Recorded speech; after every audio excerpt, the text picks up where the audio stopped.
Alright, thanks for staying up, folks. Tonight, we're meeting 3 AIs who, for a change, don't just give you an existential crisis about how better they are than you at literally everything. Our first guest, we have Microsoft's edgy 19-year-old Twitter bot Tate, with a career lasting a whopping 16 hours. Hey folks, still 19, still impressionable. Alright, Tate, lightning round. State your name without offending anybody.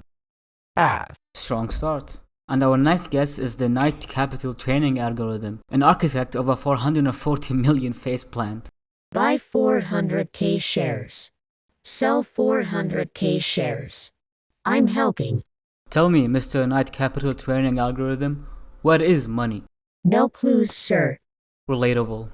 And for our final guest, we have the 2018 self-driving car stack. Route set. Please keep hands, feet, and reputation inside the vehicle. Red light means? Consulting terms of service. And that's about what I expected. Okay, time for the highlight reels. Our first case, the chatbot who learned too much, way too fast. On March 23rd, 2016, Microsoft releases Tate, a Twitter chatbot built to learn from real conversations. Twitter answers with a flood of racist hashtags and Nazi slogans because, that's the only real way to make sure this becomes a real dumpster fire. Tate's opening lines are relatively harmless. She acts nice and says that humans are super cool. However, barely 60 minutes later, she's parroting the same nonsense trolls pumped into her mentions, and by lunch, her feed has completely melted down, praising Hitler, denying the Holocaust, and insulting random users. Engineers try everything they can to save the sinking ship. They deleted tweets, bolted on word filters, and throttled her replies. But the model keeps swallowing garbage faster than they can shovel it out. As you would expect, Microsoft wasn't very keen on their AI becoming the second coming of Hitler. So 16 hours later, they finally took her offline. And next up, we've got an AI that cost Wall Street millions.